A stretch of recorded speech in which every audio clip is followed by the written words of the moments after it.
आयुष जी, बेंगलोर से। जी राधे राधे महाराज जी। महाराज जी, मैं पिछले 6 महीने से यूट्यूब के माध्यम से आपको सुन रहा हूँ और बहुत मोटिवेशन मिलता है मेरे को। हर रोज मैं नाम जप करने का भी प्रयास करता हूँ। पर महाराज जी, मैं बेंगलोर में आईटी में जॉब करता हूँ।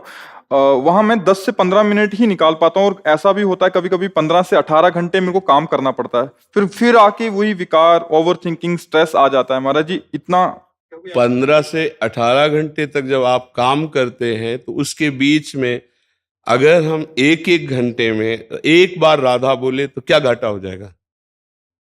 एक घंटे में एक बार राधा बोलने का क्या आपको चांस नहीं मिलता है? मतलब जो स्ट्रेस ओवर थिंकिंग से सोच में नहीं आता भैया, उसी को बचाने के लिए मैं बोल रहा हूं, उसी को बचाने के लिए बोल रहा हूं। अगर आप 10 मिनट में एक बार राधा बोलना शुरू कर दें, 10 मिनट में एक बार, फिर आप इसका चमत्कार देखें। एक बार कृष्ण बोले 10 मिनट में, एक बार राम बोले, राम कृष्ण हरि जो भगवान नाम, ये चिदानंद नाम है। इसकी महिमा को आप ऐसे नहीं समझ पाएंगे। ये जो आज हमारा समाज डिप्रेशन में पहुंच रहा है, ये जो आप अंग्रेजी का शब्द बोल रहे हैं ओवर थिंकिंग में पहुंच रहा है, हमारे ओवर थिंकिंग से कोई संभल जाएगा क्या? फिर कर्तव्य का पालन करते हुए, संतोष को धारण करते हुए खूब धर्म पूर्वक चलो। सोचने की क्या जरूरत है? सोच लगाओ श्री जी में, ठाकुर जी में लगाओ, राधा राधा राधा राधा, अभी मंगल होने लगे। बच्चा, धन से, पद से, लौकिक व्यवहार से कभी किसी को सुख नहीं मिलता। वो केवल मानसिकता होती है। सुख होता है विचारों में, सुख बाहर नहीं होता। सुख होता हमारे विचारों में। अगर हमारे विचार ठीक है ना, तो नमक रोटी खाते हुए भी हम बहुत सुखी हैं। अगर हमारे विचार गलत है ना, तो अरबों खरबों होते हुए भी हम बहुत क्लेशित हैं, दुखी हैं। आप तो मतलब अपने को केवल जानते हो, लेकिन जो भगवान को जानता है वो सबको जानता है। इतना बात समझ लो, संपूर्ण सृष्टि भगवान की है तो सब कुछ पता होता है कि आपके चित्त में क्या स्थिति है, आपका मन कहाँ चल रहा है। क्योंकि जब भगवान में मन को लगा दिया तो और मन कौन बकाया रह जाएगा। तो ये जो आपके अंदर सोच बनती है व्यर्थ के चिंतन की, हम केवल उतना समय आपसे मांगते हैं अध्यात्म के लिए। आप जो मेहनत करते हैं आप कीजिए, उस समय प्रभु को भूल जाइए। हमारी बात को समझना। आप 18 घंटे काम करते हैं, ईमानदारी से पूरे 18 घंटे काम कीजिए, लेकिन 18 घंटे में 18 बार राधा बोलने का अवसर मिलेगा कि नहीं मिलेगा? आप हमें बताएं कि मिलेगा कि नहीं मिलेगा। तो आप हर घंटे में एक बार राधा बोल दीजिए, और 18 घंटे काम करने के बाद 1 मिनट हाथ जोड़ा और हे प्रभु, 18 घंटे जो हमने काम किया ये आपके चरणों में समर्पित करते हैं। इसे भागवत धर्म कहते हैं। इसी से आपको परमानंद की प्राप्ति का मार्ग खुल जाएगा। भगवान के चरणों में लक्ष्मी जी सदैव चापती रहती हैं। अगर उनकी कृपा कटाक्ष हो जाए तो आंतरिक लक्ष्मी और बाह्य लक्ष्मी दोनों का प्रादुर्भाव है। आंतरिक लक्ष्मी इतना शीतल आनंद विवेक विचार का, और बाहर अनुकूल भोगों का। ई परलोक सकल सुख पावत मेरे सो भैया कृष्ण गुण संचो। तो इसलिए हमारे विचार करने से केवल क्या हो जाएगा? हम ऐसे कर लेंगे, हम ऐसा कर लेंगे, हम ऐसा कर लेंगे, उससे हो जाएगा क्या? राधा राधा राधा, और अपने कर्तव्य का पालन कर रहे हैं। अब जो राधा नाम से विचार आएगा वो आपको शीतलता प्रदान करेगा, वो आपकी उन्नति प्रदान करेगा। आज विचारों की इतनी हीनता होती चली जा रही कि विद्यार्थी असफलता में अपने शरीर को छोड़ रहे हैं, किसान असफलता में अपने शरीर को छोड़ रहे हैं। कोई पराजित हो जाता है, इतना निराश हो जाता है। ऐसा क्यों हो रहा है? पराजय कोई बड़ी बात है? अगर जय है तो पराजय भी है, दिन है तो रात भी है। हमें दोनों को बराबर निपटना है। सुख दुखे समे कृत्वा लाभा लाभो जया जयो। जय और पराजय, सुख और दुख और लाभान, दोनों में हम समान रह करके अपने कर्तव्य का पालन करते हुए कभी निराश और उदास और हताश नहीं होंगे। हम राष्ट्र सेवा करेंगे, समाज सेवा करेंगे, भगवत सेवा करेंगे। ये क्या फेल हो गए तो तुम शरीर हार गए, तो ये निराशा क्यों? हमारा मनुष्य शरीर निराशा के लिए नहीं मिला। हम भगवान के अंश हैं। एक बार हारेंगे, दूसरी बार ऐसे पैर जमाएंगे कि हम आगे निकल जाएंगे। हमको हारना नहीं। हमारे जीवन में निराशा और हताश और उदास ये नहीं आने चाहिए, ये बिल्कुल नहीं। हम कोई पशु है? प्रारब्ध के अधीन चलते हैं। हम मनुष्य शरीर में हम राधा राधा बोलेंगे, अपने कर्तव्य का पालन करेंगे, देखेंगे हमें परास्त कौन करता है। हाँ, हमें यह देखना मैं हारा क्यों, मेरी चूक क्या है, उसे संभालना है। हमें हार में नहीं डूबना है। हमें उस पॉइंट पर जाना है कि मेरा अभ्यास में कमी हुई, खेल में हार गए, मेरी पढ़ाई में कमी हुई, मैं हार गया, मुझे मेरी समाज प्रियता में कमी हुई, मैं हार गया। मैं हारा क्यों, वो हमें सुधार करना है, ना कि हमें निराश हो जाना है, हताश हो जाना है। हमको हार में एक उपदेश मिलता है, कि हमारी गलती क्या हुई है। हमको उतना पुष्ट होना है कि आगे हम विजयश्री को प्राप्त करें। दिन है तो रात आएगी, रात है तो दिन आएगी, इस पर कोई हमें निराश नहीं होना है। ओवर थिंकिंग हमारा सर्वनाश कर देगी, धीरे धीरे डिप्रेशन में पहुंचा देगी। ये थिंकिंग बदलनी है, हमें सोच अपनी बदलनी है। अहंकार रहित पवित्र सोच हमको भगवदानंद प्रदान करेगी। संतोष रूपी शब्द से कभी परिचय मिला है तुम्हें? संतोष नहीं, आज पूरा समाज असंतोष में भटक रहा है।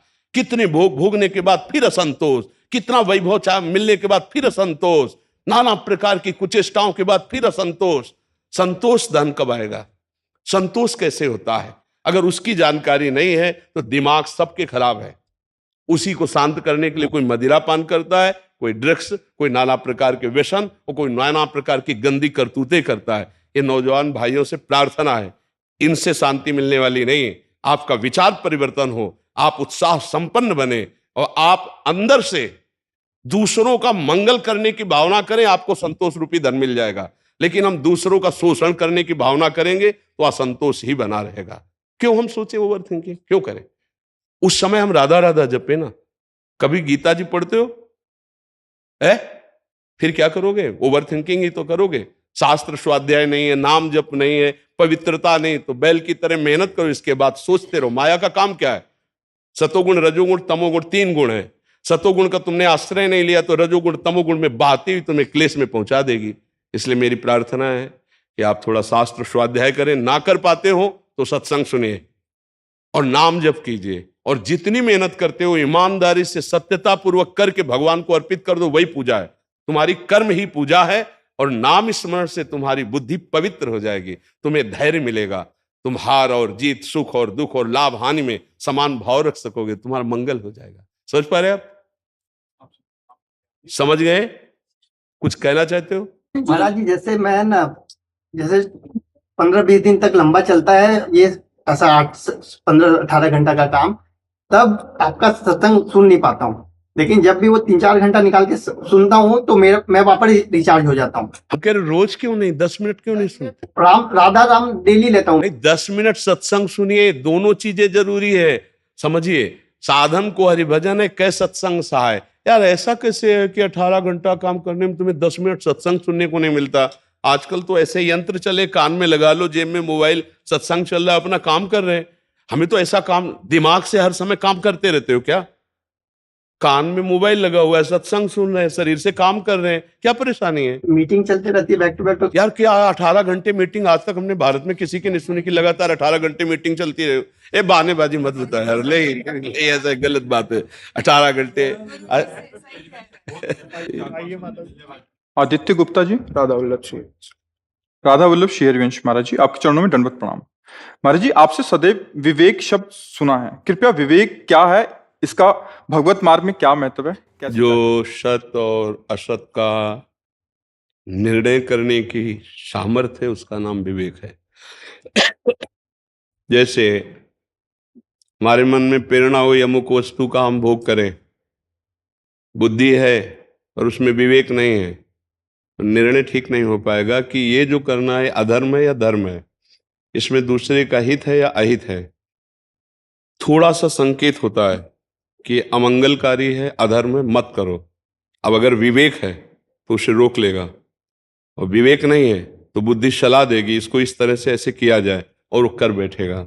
विवेक ये कोई बाजार में नहीं मिलता है।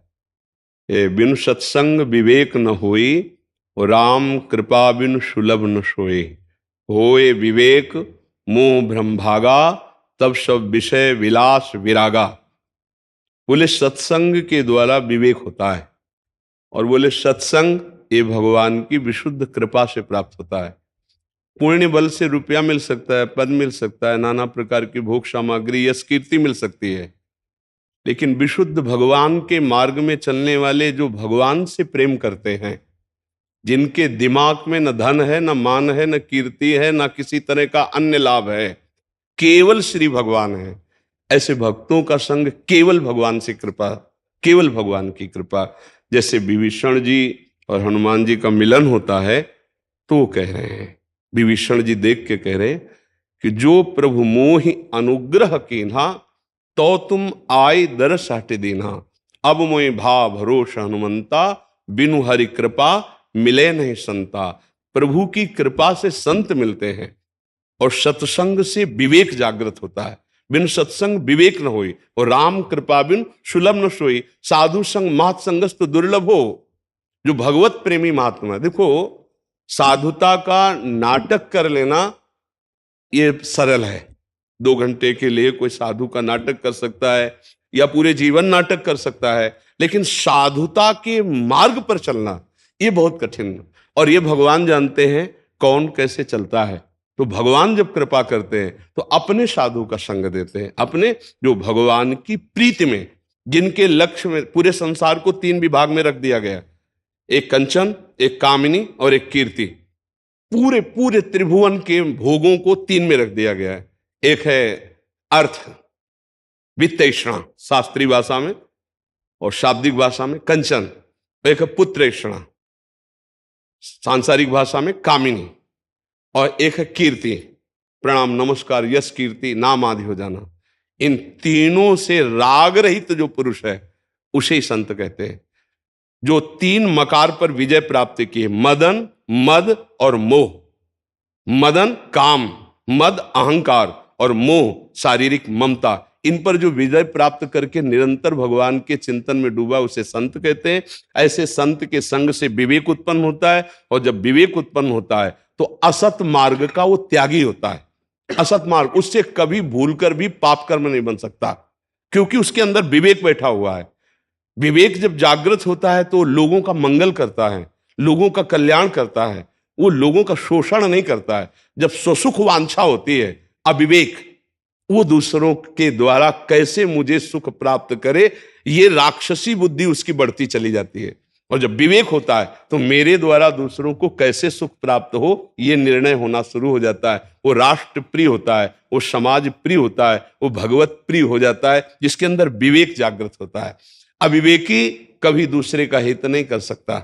वो अगर मित्रता भी करता है तो कोई स्वार्थ की बुद्धि रख के करता है। विवेकी मित्र जब बनाता है तो उसे मंगल मार्ग में चलाता है। कुपथ निवार सुपंथ चलावा। तो आज के मित्र अविवेकी हैं। ये जो आज व्यवहार चला है ना मित्रता का, ये मित्रता का नहीं शत्रुता का चला है। कुपंथ निवार सुपंथ चलावा। मित्र हो तो हाथ मिलाओ और धर्म पूर्वक चलो और सतमार्ग में चलो। प्राणों की बाजी लगाकर तुम्हारी रक्षा करेंगे, तुम्हें सुख पहुंचाएंगे। इसे तो मित्रता कहते हैं। मित्रता का एक हवाला दे करके उसको व्यसन युक्त कर देना, उसको भ्रष्ट आचरण में कर देना, उसको अपने अधीन करना, ये मित्रता नहीं, ये अविवेक का लक्षण। विवेकी कभी ऐसा नहीं कर सकता। तो विवेक शास्त्र सम्मत और संत सम्मत जो ज्ञान है उसे विवेक कहते हैं। जी। अखिलेश मिश्रा जी। राधा वल्लभ श्री हरवंश जी, काशी से। राधा वल्लभ श्री हरिवंश महाराज जी, आपके चरणों में कोटि कोटि प्रणाम। महाराज जी, जुगल सरकार के गौर श्याम चरणारविंद के रस समुद्र में डूबा रहना चाहता हूँ, लेकिन कार्य क्षेत्र की जिम्मेदारियां अब बढ़ती ही जा रही हैं। संसार बहुत कठिन प्रतीत होता है, कहीं संसार में ही डूबकर समाप्त ना हो जाऊं। नहीं, संशय मत कीजिए, संशय मत कीजिए। जो कर्तव्य कर्म करते हुए प्रभु का स्मरण करते हैं उन पर विशेष भगवान की कृपा होती है। आप एक पुलिस ऑफिसर हैं, आप अपने कर्तव्य का धर्म पूर्वक पालन कीजिए। वो आपको डुबाने के लिए नहीं, आपको उठाने के लिए है। भगवान ने जो आपको सेवा दी, आप हजारों लोगों का हित कर सकते हैं। आप ऐसे पद पे हैं तो आप नाम जप कर ही रहे हैं, अपने कर्तव्य को प्रभु को समर्पित करते रहे। तो जैसे हम अपनी सेवा में लगे, आप अपनी सेवा में लगे, दोनों को प्रियालाल की प्राप्ति होगी। आप संशय मत कीजिए। कम से कम जैसे कोई मंदिर में चढ़कर बोले तो बोले सत्य बोलता है ना, तो हम धाम में बैठ के बोल रहे हैं, आपको विश्वास कर लेना चाहिए। ठीक है, ये तो शब्द ही नहीं होना चाहिए कि कहीं मैं डूब ना जाऊं। आप डूबने वाले नहीं हैं, आपको कोई पकड़े हुए हैं, आपको कोई चला रहा है।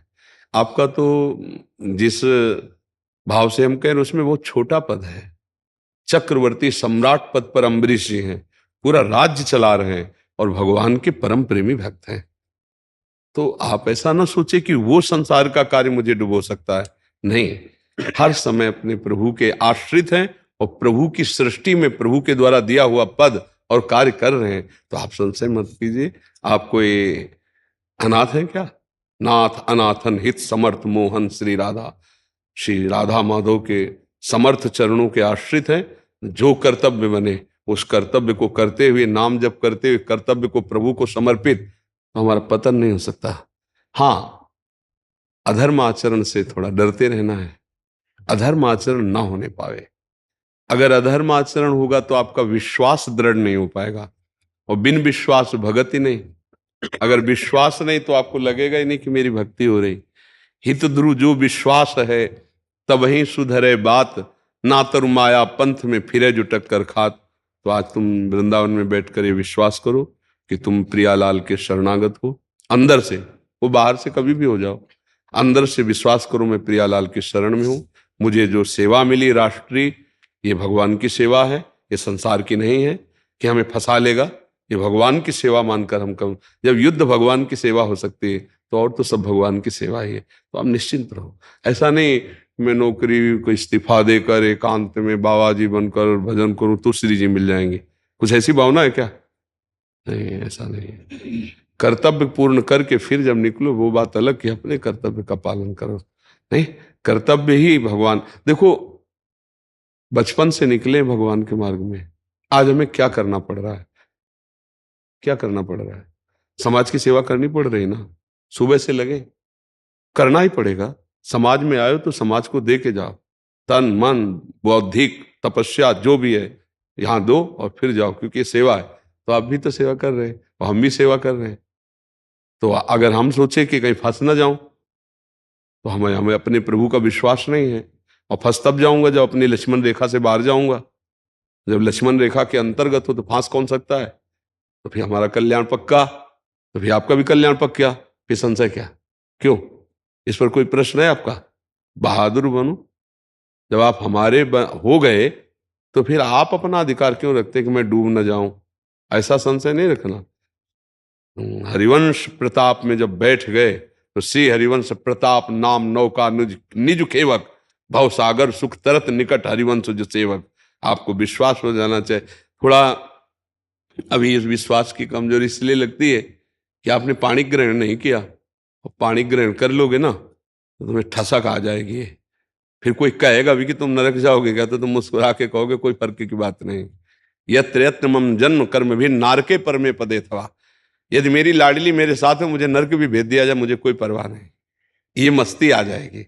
अभी डर है, हटाओ, निर्भय हो, निडर हो, शरणागत हो श्री जी के और निर्भय हो जाओ। समझ रहे हो? ये श्री जी का ही बताया हुआ मार्ग तुम्हारे सामने रख दिया है।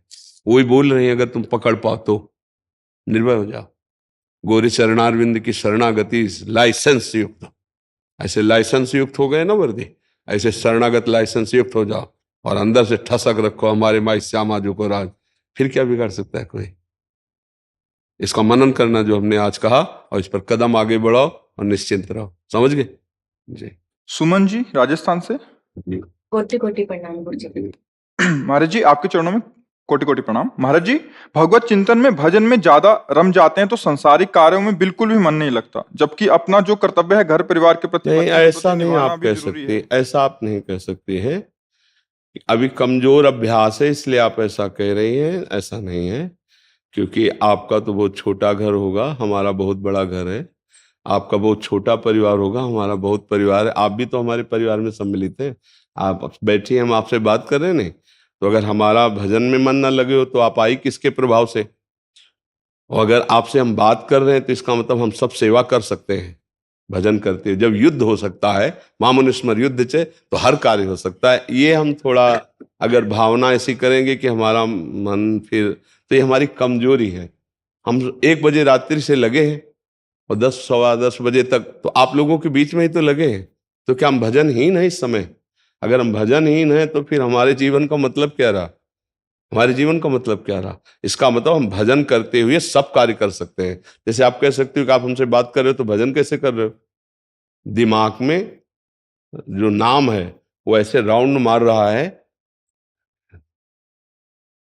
तो उसको हम बता नहीं सकते तुम्हें। अभ्यास, हम तुम्हें देख रहे हैं तो चेहरा कम और नाम ज्यादा दिखाई दे रहा है। हम तुमसे बात कर रहे हैं पर हमारा, जैसे अभी अभी आपको 7:15 8 बजे कोई बहुत बहुत पॉइंट का कार्य हो और ठीक हम 8:14 तक आपसे बात करें तो आपकी दशा जानते हो क्या होगी? आप बात करोगे, अंदर से आपका क्या चलेगा? बस 1 मिनट रह गया, अब ये छोड़ क्यों नहीं रहे, 1 मिनट रह गया, मुझे बहुत जरूरी है, लगेगा ना? ऐसे मुझे हर समय चलता रहता है नाम, वो बहुत जरूरी है, इसके साथ वो बहुत जरूरी है। हम सब बात कर तद स्मरणेन परम व्याकुलते थे, ये अभ्यास के द्वारा ऐसे चल रहा है। तो ऐसे हम फावड़ा चला सकते हैं, हम झाड़ू लगा सकते हैं, हम रसोई बना सकते हैं, हम सब कार्य कर सकते हैं ऐसे ही भजन करते हुए।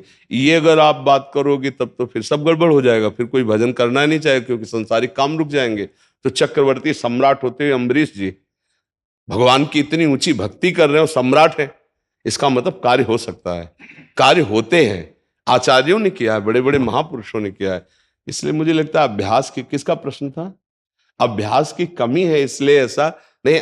मतलब हम रोटी बना रहे हैं, राधा राधा राधा राधा, हम पोछा लगा, बहुत सुंदर पोछा लगेगा, राधा राधा, पति की सेवा कर रहे हैं, मेरे राधा वल्लभ लाल इस रूप में है, अंदर से राधा, तुम सबकी प्राण प्यारी हो जाओगे।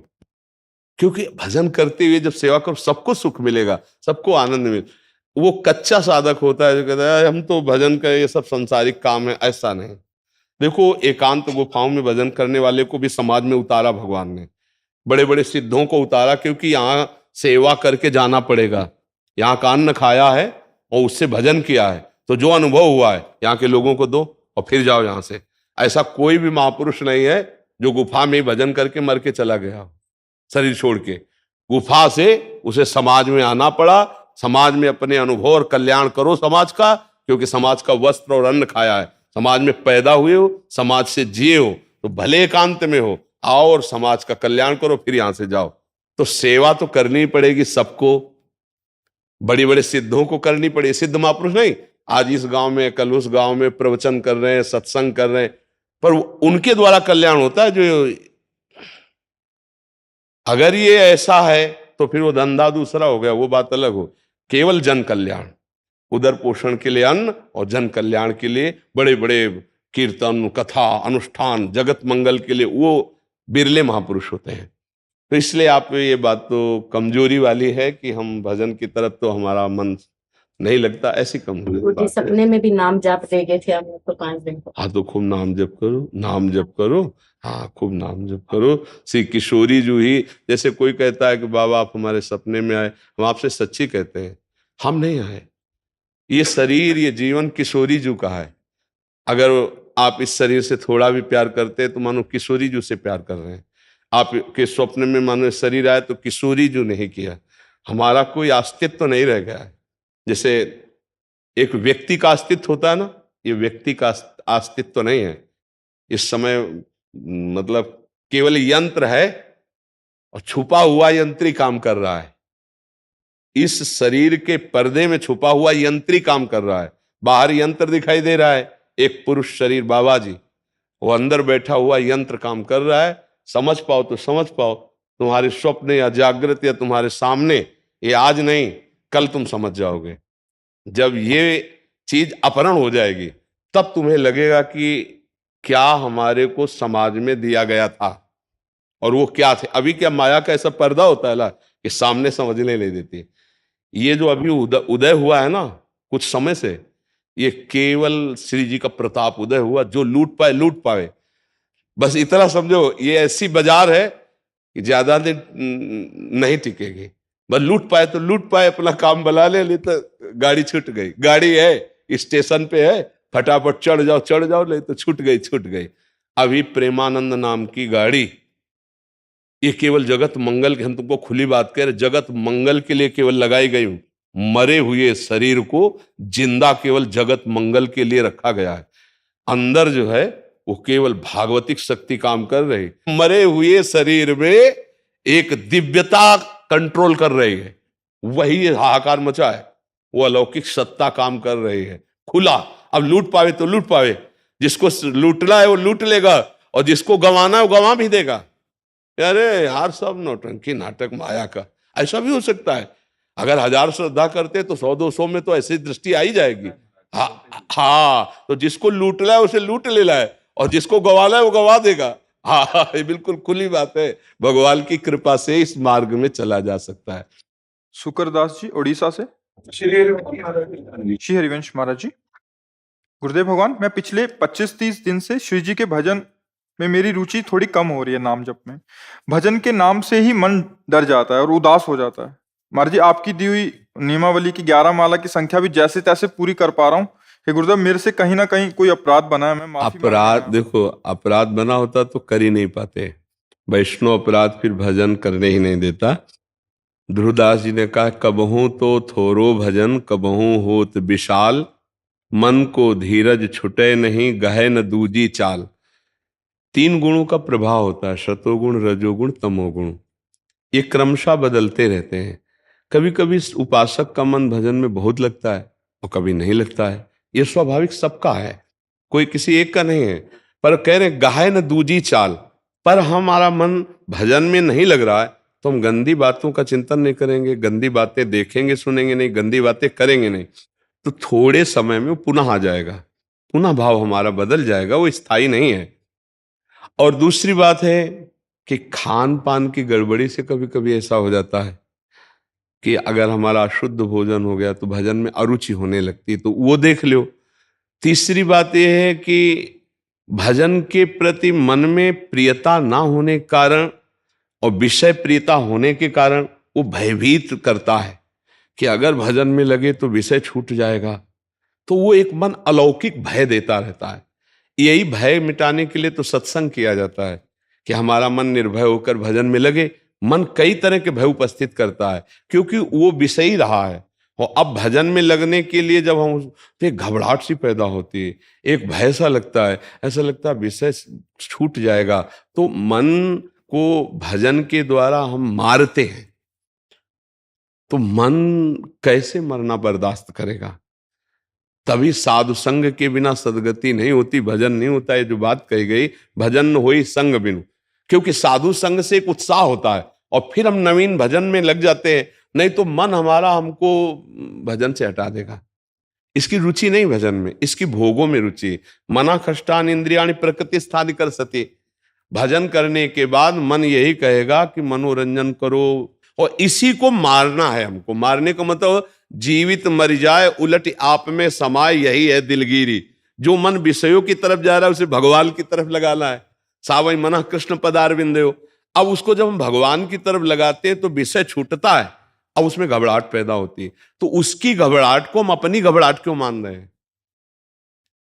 बात हमारी यहां समझ पाओ तो फिर बच सकते हो, नहीं तो ये मारेगा, ये मन मारेगा फिर आपको। क्योंकि अब युद्ध में जैसे किसी अपने शत्रु पक्ष को घुटनों पे ले आओ, तो ये मत समझो कि छूट दे दी तो घुटनों में, वो घुटने में तुम्हें कर देगा अगर छूट दे दी। तो मन है अभी तक हमारा ये दुश्मन रहा है मन, कि ये हमको भोगों में फंसाकर हमारी दुर्गति कराता रहा है। विषयों में फंसा हुआ मन शत्रु है और भगवान में लगा हुआ मित्र है।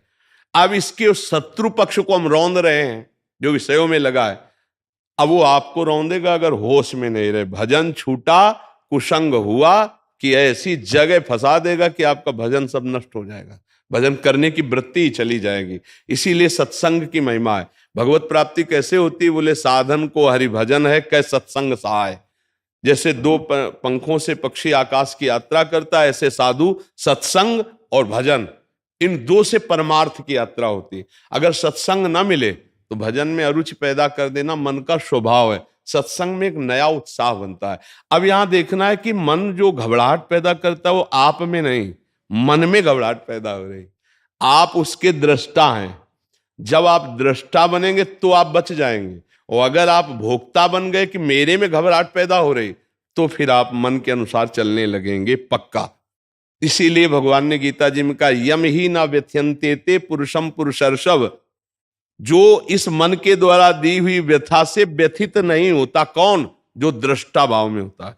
अगर मन में तदात्म हो गए तो होगा कि मेरे में बहुत अशांति है, मन कह रहा है ऐसा करूं तो कर लेता हूं तो शांति मिल जाएगी, और जबकि भगवान कह रहे त्यागात शांति अनंतरम, तो उल्टा फंसा देगा मन। हमको क्या करना? दृष्टा भाव में रहना है। तूने भोगों में मन बहुत इंद्रियों को लेकर गया है, अब जल राधा राधा राधा राधा। अब वो जला रहा है, अब वो व्यथित कर रहा है, घबराहट पैदा कर रहा है। आपको देखना है आप में नहीं, उसमें हो रहे। वास्तविक आप मन नहीं है, मन आपका एक करण है, अंतःकरण। जैसे लोहार का हथौड़ा एक करण है, ऐसे ही जीवात्मा का करण है ये, बुद्धि, मन, चित्त और अहंकार। जीवात्मा ये थोड़ी है, उसके करण है। तो करण में तकलीफ हो रही क्योंकि तकलीफों वाले काम किए हैं। अब वो जलेंगे तब पवित्र होंगे, और साधक जलन बर्दाश्त नहीं कर पाता। अगर सत्संगी ना हुआ तो फिर वो विषयों में गिर जाता है और फिर बैलेंस बना लेता है। 10 माला भजन कर लिया, थोड़ा विषय भी सेवन कर लिया और जी रहा है आराम से। लेकिन भगवत आनंद की प्राप्ति या भगवत प्राप्ति वाली बात नहीं है। वो तभी होगी जब मन मार्या तन बस में की ना, हुआ भरम सब दूर, बाहर से कछ दिखत नाही, अंदर चमके नूर। आपो त्याग जगत में बैठे नहीं किसी से काम, उनमें तो कछु अंतर नाही, संत कहो चाहे राम। मन मार्या तन बस में की ना, तो ये तो भाई करना पड़ेगा। आपको तभी सहन कर पाओगे मन के वेग को, काम के वेग को, क्रोध के वेग को, जब आप दृष्टा होगे और भोक्ता होगे। तो और भोक्ता बनाने में इसे सेकंड नहीं लगता। मन को मुझे ये देखना है, अब मन कह रहा है और ये बात मेरी समझ में आएगी, मुझे देखना है, ये मुझे चखना है, ये मुझे भोगना है। अब ये सारा खेल मन का है और हम इतने उस पे आसक्त हैं कि हम मान लेते हैं कि मैंने देखा, मैंने भोगा, मैंने किया और मैं करूंगा, मैं भोगूंगा, मैं देखूंगा।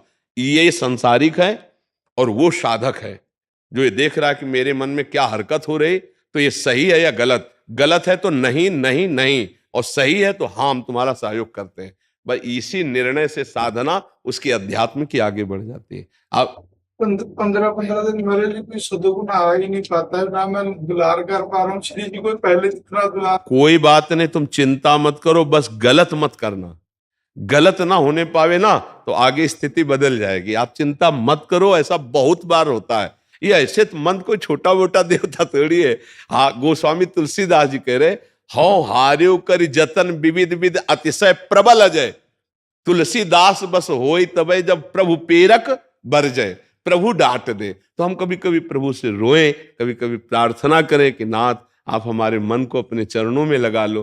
पर ये बात ध्यान रखना, ना में भक्ता प्रणश्यति, आपका कभी नाश नहीं हो सकता। आपने थोड़ा भी भजन किया है तो भगवान की कृपा आपको उठाती ही चली जाएगी, आप गिर नहीं सकते। जैसे हिरण के शरीर में गए भरत जी, पर भजनानंदी रहे और अगला जन्म उनका ब्रह्मबोध संपन्न महापुरुष के रूप में प्रकट हुआ। नामे भक्ता प्रणश्यति। तो कभी शोक करके तो सोच रहे नहीं कि भजन में बाधा पड़ रही तो हमारी दुर्गति हो जाएगी क्या, पर गलत मत करना, उसी भजन के मार्ग में रहना, आगे चलकर आनंद आ जाए। कोई पाप प्रवृत्ति है जो भस्म हो रही है, देखो बिना जलन के हृदय प्रेम रस रखने लायक नहीं होता। जैसे मटकी को आग में तपाने पर ही रस ग्रहण करने की, ऐसे सहत सहत बाढ़े भगति ग्रेतन गुरुहित गार। जो सहन करना सीख गया तितिक्षा, वही हृदय प्रेम और मोक्ष सुख का अधिकारी होता है। इसलिए सहन करो, अपनी बात किसी से कहो मत, और गंदा कोई आचरण चिंतन करो मत। नाम जब जितना हो सके, नहीं भरोसा तो लाडली जी का अंदर है ना, वो निकाल देगा आपको। वही बहादुर है, वही हमको माया से निकालेगा। हम बहादुर नहीं कि माया से निकल जाए।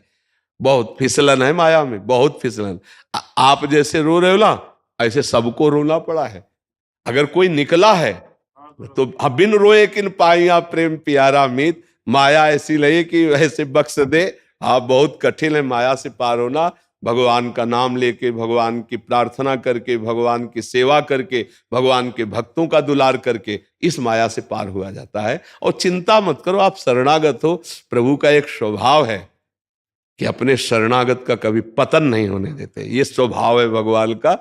जन अवगुण प्रभु मान न काऊ, दीन बंधु अति मृदुल स्वभाव, राहत न प्रभु चित चूक किए की, करत सुरत सहबार है। इसलिए आनंदित रहो और जो बने वो नाम जप करो। अंदर से सोचो मैं प्रियालाल की शरण में हूं, मुझे कोई परास्त नहीं कर सकता। आश्रय दृढ़ रखो, आश्रय बदलने ना पावे। कहीं धन का, भोगों का, इनका आश्रय न हो, आश्रय प्रियालाल का। अगर भजन में कमी तो भी भगवत प्राप्ति हो जाएगी, क्योंकि आश्रय दृढ़ है। दुर्गेश मित्तल जी अंबाला से। राधे राधे महाराज। राधे राधे महाराज जी। महाराज जी, भगवान श्री कृष्ण गीता जी में कहते हैं कि मेरे भक्त का कभी विनाश नहीं होता, परंतु महाराज जी शरीर तो भक्तों का भी छोड़ते हुए देखा जाता है। फिर इस श्लोक का अर्थ कैसे समझे महाराज जी? शरीर भक्त होता है क्या? शरीर भक्त होता है क्या? गाड़ी में तो ड्राइवर तो होता ही है ना, और गाड़ी का मालिक भी उसमें होता है। ये तो गाड़ी है, गाड़ी का ड्राइवर है बुद्धि, और उसका मालिक है जीव, जो भगवान का अंश है।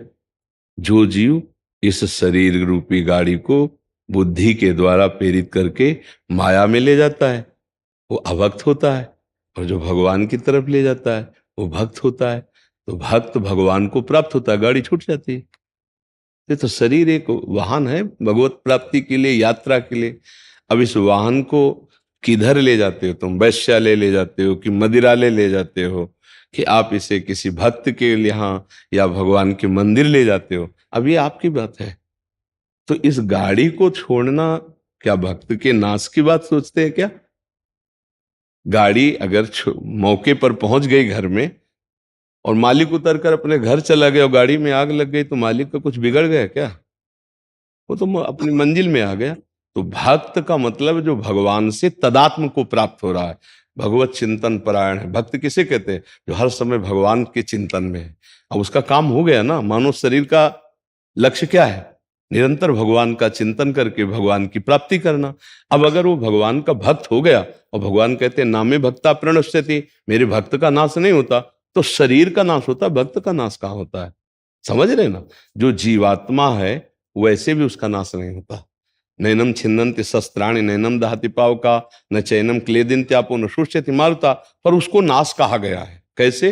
वो जीवात्मा शरीराभिमानी बनकर जब गंदे आचरण करता है तो वो सुअर कुत्ता बनता है, अन्य योनियों में जाता है, तो वो भटक रहा है ना, उसका पतन ही तो है। इतना भगवान का पवित्र अंश ऐसी योनियों में भटक रहा, तो पतन हुआ ना। बोले तेरा नाश हो जाएगा। नाश का मतलब तेरी स्थिति बिगड़ जाएगी। समझ रहे ना? अब उस भक्त ने अपनी स्थिति बना ली, अब उसका नाश नहीं होगा। आप समझ, फाइनल में समझ रहे ना? शरीर तो सबका छूटता है, चाहे भक्त का हो चाहे अभक्त का हो, लेकिन शरीर से क्या क्या करके छोड़ा गया है बस इसकी मानता है। जीव का तो किसी का नाश नहीं होता, चाहे पापी का हो चाहे पुण्यात्मा हो, उसका तो नाश ही नहीं होता है।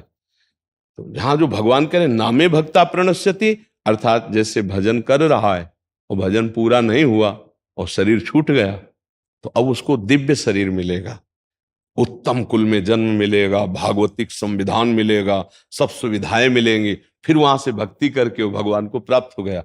और जो भगवान से विमुख है वो पुनरपि जननम पुनरपि मरणम पुनरपि जननी जठरे शयनम। उसका तात्पर्य ये है, शरीर छोड़ने से मतलब नहीं है। शरीर तो छूटेगा ही, नियत समय के लिए मिला है। एक गाड़ी है ये कोई मैं थोड़ी हूं, एक यात्रा है। अब तुम किधर यात्रा करते हो, बात यह है। कोई उसी गाड़ी से गंदे आचरणों की तरफ चला गया और कोई उसी गाड़ी से तीर्थ यात्रा की तरफ चला गया, तो गाड़ी छूटेगी दोनों की, पक्की बात है। गाड़ी का मालिक कहां पहुंचा उसकी बात है। तो नामे भक्ता, जो मेरी भक्ति करता है उसका पतन नहीं होता। नाश का तात्पर्य वहां पतन से है। नाश का तात्पर्य शरीर छोड़ने या इससे नहीं है। कितना भी बड़ा संत हो शरीर छूटता है ना, हाँ, तो स्थिति से शरीर तो सबका छूटता है, ये छोड़ने वाला ही है। जैसे वस्त्र पुराना उतार के नया वस्त्र धारण कर लिया, ऐसे ही कर्म के अनुसार ये शरीर छूटा, नया शरीर प्राप्त कर लिया।